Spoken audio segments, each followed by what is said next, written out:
The city skyline has always been more than just a collection of buildings to me. It's a tapestry of stories, each window a glimpse into someone's life.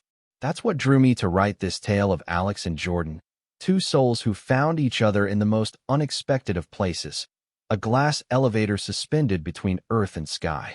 Their story begins like many others, with a chance encounter, but it's how their relationship unfolds against the backdrop of urban life and societal expectations that makes their journey worth sharing.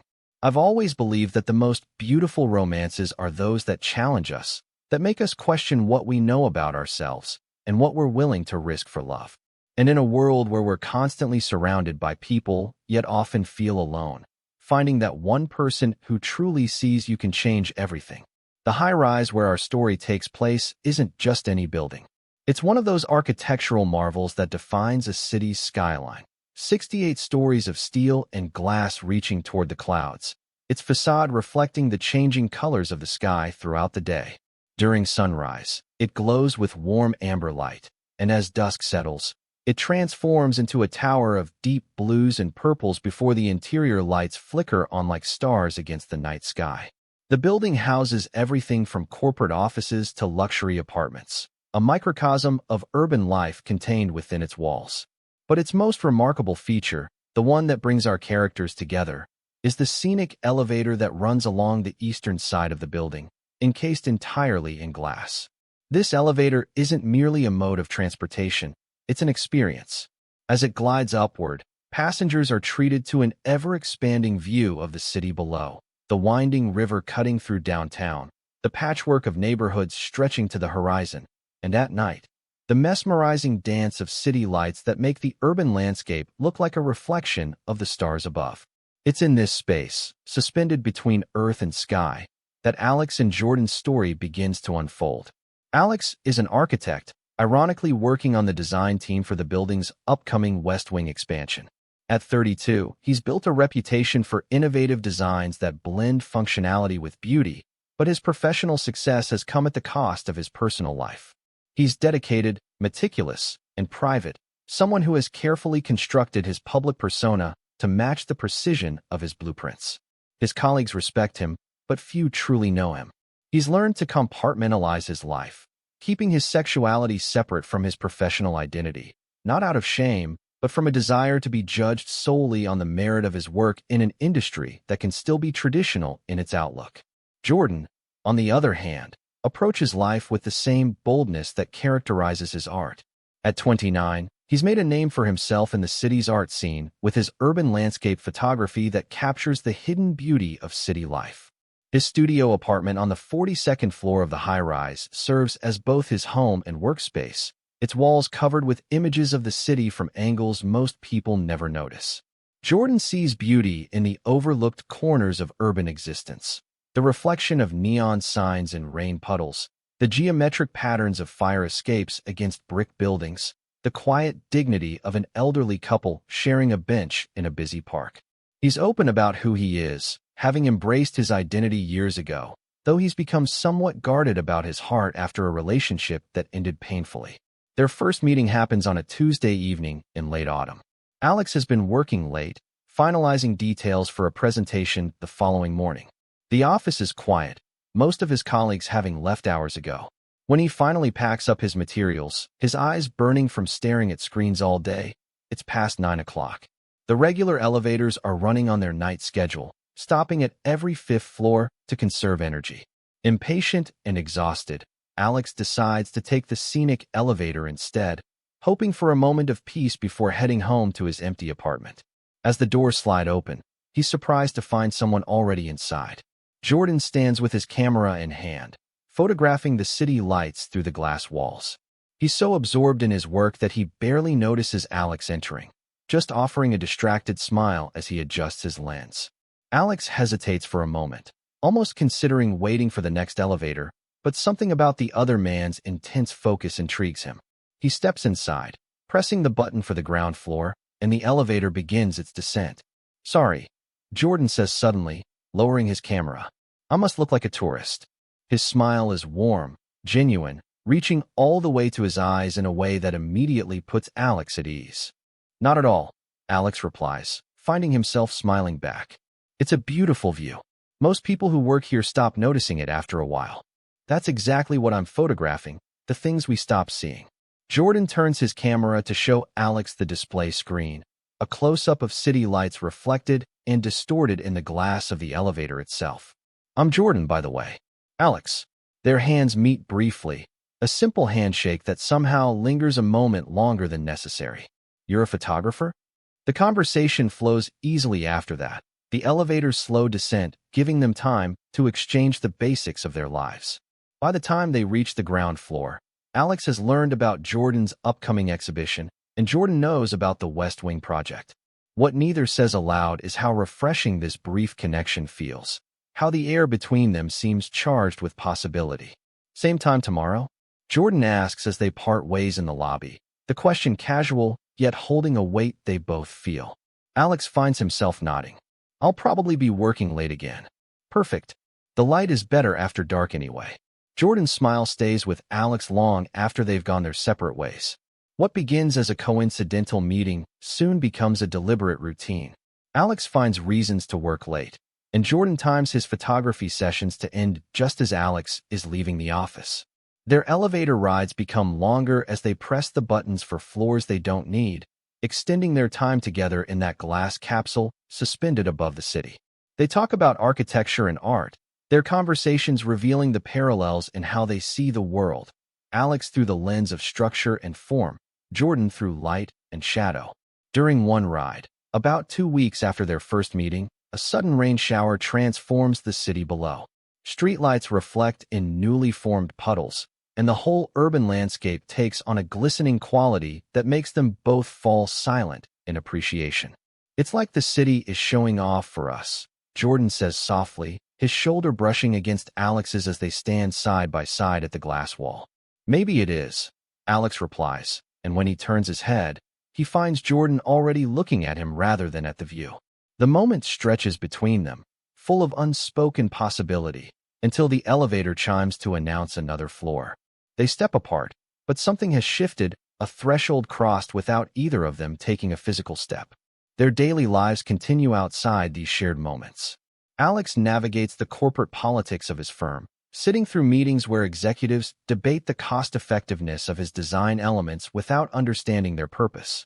He finds himself thinking of how Jordan would appreciate the intention behind each curve and angle, how he would see the human experience Alex is trying to create rather than just the bottom line. Jordan, meanwhile, works through the challenges of preparing for his exhibition. His agent wants more commercially appealing images, suggesting he focus on recognizable landmarks rather than his more abstract urban compositions. As he sorts through his portfolio, he finds himself setting aside photographs he thinks Alex would appreciate, the geometric precision of a modernist building's facade, the elegant curve of a pedestrian bridge at dawn. He's capturing the city through new eyes now, seeing the intentionality in structures he once photographed purely for their aesthetic appeal. The tension between them builds with each encounter. It's in the way their hands occasionally brush when they both reach for the elevator buttons, in the way their conversations grow more personal, revealing childhood dreams and adult disappointments. It's in the way they stand closer each time, the space between them shrinking like the distance to the ground as the elevator descends. One evening, as a spectacular sunset paints the sky in shades of orange and pink, Jordan takes a photo of Alex's silhouette against the colorful backdrop. When Alex asks to see it, their heads bend together over the camera's display screen, and for a moment, they're breathing the same air, close enough that Alex can smell Jordan's cologne, something with notes of cedar and bergamot. You make the view better, Jordan says quietly, and the words hang between them, honest and vulnerable. Alex looks up from the camera to find Jordan's eyes on him, serious and questioning. The elevator is empty except for them, the city spread out below like a witness to whatever might happen next. Alex thinks about his carefully compartmentalized life, about the colleagues who know nothing of his personal life, about how this glass box feels simultaneously exposed and intimate. Jordan, he begins, but the elevator stops at the 35th floor, and the doors slide open to reveal a group of people waiting to enter. The moment breaks, and they step apart once again, the opportunity slipping away like the view as clouds pass over the city. The almost moment in the elevator haunts Alex over the next few days. He finds himself distracted during meetings, his thoughts returning to the way Jordan looked at him, to the words left unspoken between them. He considers taking a different elevator, telling himself it would be easier to maintain the professional boundaries he's always valued. But when the end of the day comes, his feet carry him to the Scenic elevator anyway, his heart racing with anticipation and anxiety. Jordan isn't there that evening, nor the next. Alex rides the elevator alone, watching the city lights blur as rain streaks the glass walls, feeling an absence he has no right to mourn given that nothing has really happened between them. On the third evening, he's almost resigned to the idea that whatever was building between them has dissipated, that Jordan has sensed his hesitation and decided to step back. But as the elevator doors open on the 42nd floor, there's Jordan, camera in hand as always, but with dark circles under his eyes suggesting sleepless nights. "I've been avoiding you," Jordan admits as soon as the doors close, the directness that Alex has come to appreciate from him still present despite the tension. "I thought I might be misreading things between us." Alex takes a deep breath, finding courage in Jordan's honesty. "You weren't." The elevator begins its descent, and for a moment, they just look at each other, the city lights casting shifting patterns across their faces. It's Alex who moves first, closing the distance between them with 2 steps that feel like crossing a chasm. His hand finds Jordan's cheek, and then they're kissing, the glass walls reflecting their embrace against the backdrop of 1,000 twinkling lights. The kiss is both a beginning and a culmination, carrying the weight of weeks of growing attraction and the promise of something more. When they finally pull apart, both slightly breathless, the elevator has passed several floors without either of them noticing. "I've wanted to do that since I first saw you," Jordan confesses, his hand still resting on Alex's waist. "Me too," Alex admits, feeling a weight lift from his shoulders even as a new concern settles in its place. "But I keep my personal life separate from work. No one at the firm knows I'm gay." Jordan's expression softens with understanding. "I know what it's like to feel like you're living 2 separate lives. My family still introduces me as their artistic son, as if that's a code word everyone understands." The elevator reaches the lobby, but neither makes a move to leave. Alex presses the button for the top floor, and they begin ascending again, buying time to continue their conversation. "It's not shame," Alex tries to explain as they rise above the city once more.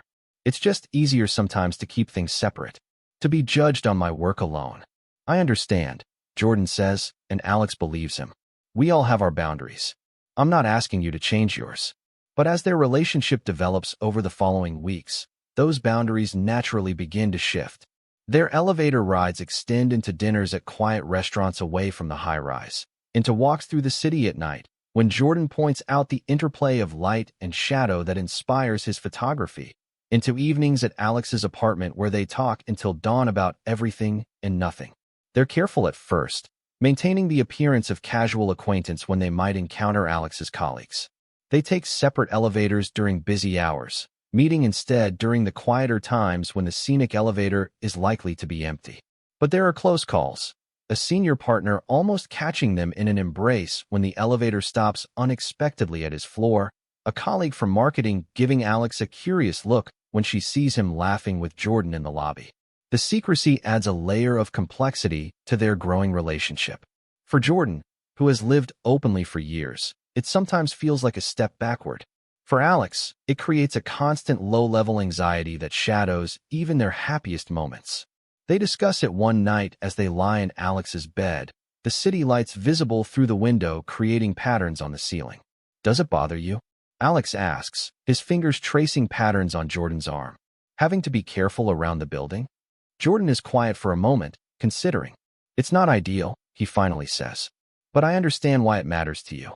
And honestly, there's something almost romantic about it too, like we have this secret world that belongs just to us." But the strain becomes more evident as their feelings deepen. The contrast between their private intimacy and public distance grows more difficult to navigate. The situation comes to a head when Alex's firm hosts a reception for potential clients in the building's atrium. Jordan attends as the photographer hired to document the event, a coincidence that leaves them both navigating an unexpected minefield. Throughout the evening, they maintain their professional distance, but Alex finds his eyes constantly drawn to Jordan as he moves through the crowd, capturing candid moments with his camera. When their paths cross, their conversation is deliberately casual, but the tension between them is palpable, at least to them. It's during this event that Mark, one of Alex's closest colleagues, notices something.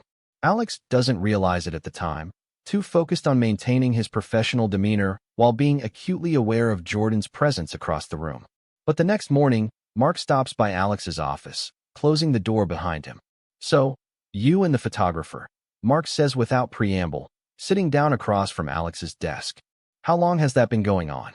Alex feels his heart rate spike, his carefully constructed compartments threatening to collapse. "I don't know what you mean," he says, the denial automatic. Mark's expression is kind but knowing.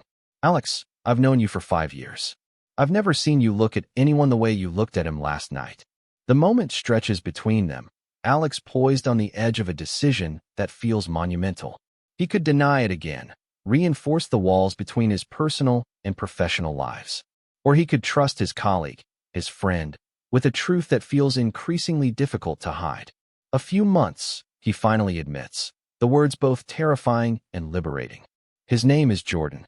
Mark's smile is genuine. "He seems like he makes you happy. That's all I need to know." The conversation with Mark becomes a turning point. It doesn't immediately change how Alex navigates his relationship with Jordan in professional settings, but it creates a crack in the wall he's built between the different aspects of his life.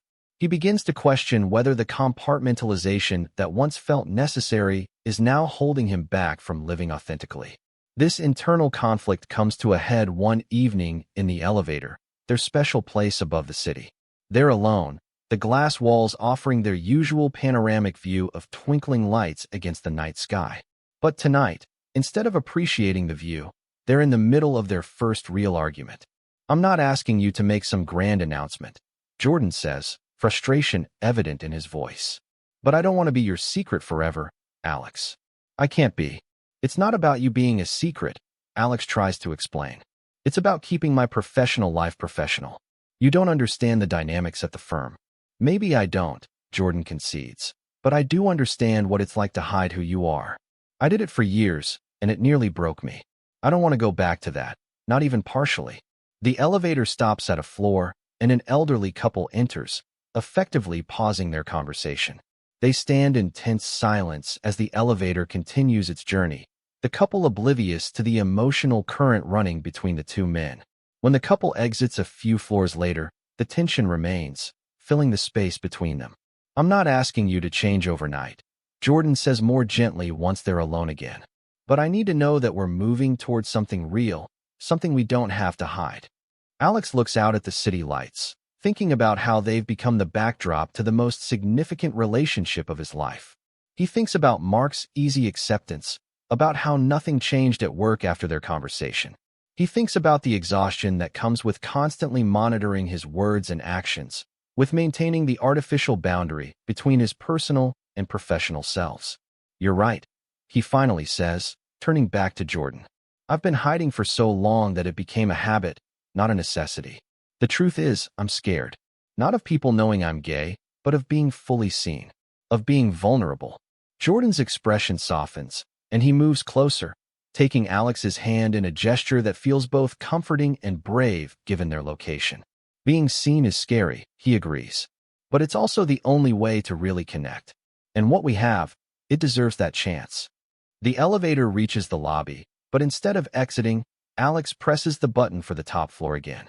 As they begin to ascend once more, he pulls Jordan closer, no longer concerned about who might see them through the glass walls.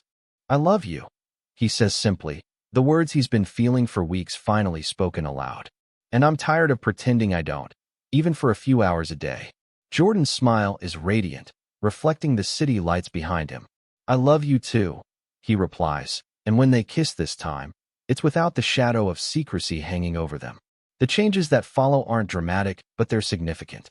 Alex doesn't make a formal announcement at work, but he stops hiding. He mentions Jordan in conversations, has lunch with him in the building's cafe, introduces him to colleagues they encounter. Some people are surprised. Others seem to have already suspected, but the professional catastrophe Alex had feared never materializes. His work continues to speak for itself, perhaps even more eloquently now that he's not expending energy on maintaining artificial boundaries. Jordan's photography exhibition opens a month later, featuring a series titled Reflections that captures the city through various reflective surfaces, rain puddles, windows, and most prominently, the glass walls of a certain scenic elevator. The centerpiece of the exhibition is a photograph of two silhouettes against a backdrop of city lights, their hands intertwined, their identities indistinct, yet their connection unmistakable. Alex stands beside Jordan at the opening, proudly introduced as both the photographer's partner and the architect whose understanding of urban space influenced many of the images. Several of Alex's colleagues attend, including Mark, who raises a champagne glass in a silent toast when their eyes meet across the gallery. 6 months after their first meeting, they ride the scenic elevator together at sunset, watching as the city transitions from day to night. The glass walls that once reflected their secret now simply frame the view they've come to love, both of the city below and of the life they're building together. Do you ever think about how many stories are happening behind all those windows? Jordan asks, his arm around Alex's waist as they gaze out at the urban landscape. How many people are falling in love, or saying goodbye, or changing their lives right this minute? Alex considers this, thinking about how their own story is just one thread in the complex tapestry of the city. That's what I love about urban architecture, he says.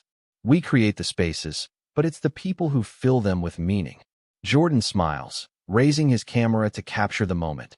Not just the city lights coming alive against the darkening sky, but their reflection in the glass, two figures now clearly identifiable as a couple, no longer hiding in silhouette.